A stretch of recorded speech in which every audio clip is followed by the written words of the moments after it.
Right now, Pittsburgh's best sports show is about to begin.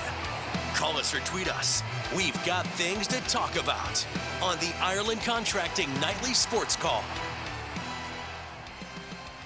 All right, thanks a lot, Ken, and thank you for tuning into the Ireland Contracting Nightly Sports Call. Rich Walsh will be joined by Chris Mueller in a matter of moments, and we definitely have a lot to talk about. I'm glad I'm doing this day because it's a Pirates opener. No better day in the entire year than opening day in baseball, and the Pirates get a 5-4 win. I definitely have Bucko fever. The Pens won too. Huge day. It's a big day not only because those two things, Chris, but it's also my wife's birthday. So happy birthday to Kelly tonight. That's probably the most important thing that happened today, for me at least. Richie, I'll let you drop the adverb if you want. You can just say that's the most important thing. You don't want to throw a probably qualifier in there about your wife Kelly's right birthday. That, yeah. Kelly, happy birthday. Richie, I would think your own birthday is also a day you would put up against opening day or above opening day, but then I remember who I'm talking to, a man for whom Bucko fever is not a temporary condition, but rather a permanent state of being. You know what I liked? You know what I actually have, Richie, after one game and a win, and O'Neal Cruz does very cool things, and Ji-Hwan Bae shows that he's very fast. You know what I got a fever for? I got pitch clock fever, baby. That was the fastest, I'm serious, that was the best and fastest 3-hour, 2-minute game I have seen in my entire life. It was a 5-4 game where things were constantly happening. The only reason it slowed down at all was because there was base runner traffic and pitchers were wild and things were happening. When there were 1, 2, 3 innings, they were quick. That is how it should be.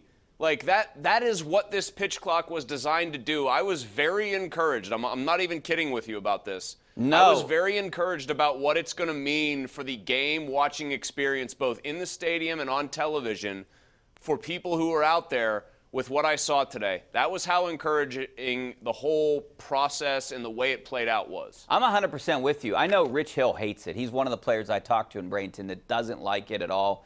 I like it. I want to see a fast game. I don't want to see pitchers up there taking forever. I mean, you saw it actually worked in the Pirates' advantage today. O'Neal Cruz, they had a pitch clock violation. Hunter Green's up on him 0-2. Yeah, Hunter Green's up on him 0-2, goes to 1-2. Suddenly it's 3-2, and the next thing you know, a ball's getting deposited halfway up the bleachers. Like, I like it. Have your rules, have your changes, and stick to them. I think the little bit less defensive shifting is probably going to create more hits. There are more steals. Like, baseball's biggest problem is just there is so much time in games where nothing is actually happening. There's no pitches being thrown. It's guys standing around, adjusting their batting gloves, nothing happening.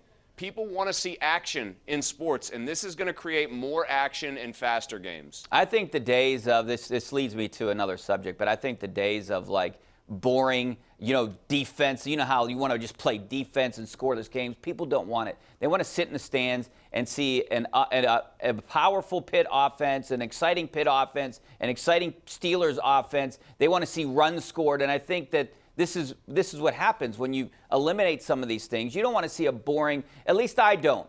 I don't really want to see a 1-0 Pirates I want the loss. ball. Yeah, I don't care if it's 1-0, Richie. I just want to see the ball put in play. I really just want to see things happening. Like, baseball has so many chances for action. Every pitch, something could happen. The problem is you were just sitting there waiting. I saw somebody sent me on Instagram, my buddy Sean. He said, here's a comparison somebody did.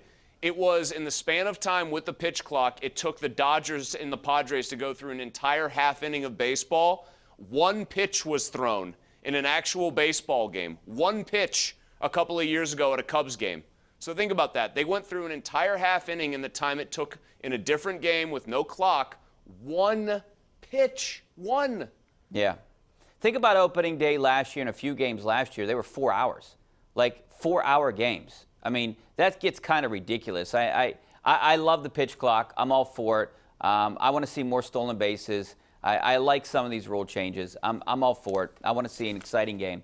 I want to see the Buccos start winning. This is a good series for the Pirates because they're playing the Reds. Maybe they can get off to a good start. I don't have my hopes up, Chris, because you saw I have Bucko fever. You know that. But, I mean, you saw that I'm realistic, though. I have him at 74 wins. It's lower than Bob. Bob's always the pessimist with the Pirates. He has them at 79 wins this year.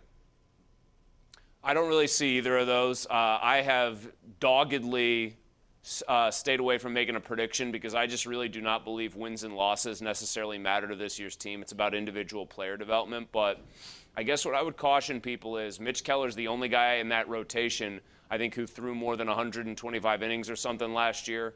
I know Rich Hill's Methuselah, and he can eat some innings for you. But Contreras, all these guys that they are hoping, Oviedo, players they are hoping are going to take a step forward. The bottom could fall out of the pitching, or the pitching could just endure some hard times, some growing pains. So I think it could be kind of ugly on that front. But they've got guys like Cruz taking a couple walks today, getting a sac fly in the air to score the winning run. These are all nice little data points on the developmental curve for an important player like him. Yeah, they're actually fielding a major league team this year. I think they're better in basically every area this year than they were last year. So that's my reasoning for them to have a 12-game improvement over last year. All right, we're going to take a break. 412-575-2600 is the number on the Borders and Borders hotline. Give us a call back in a couple minutes.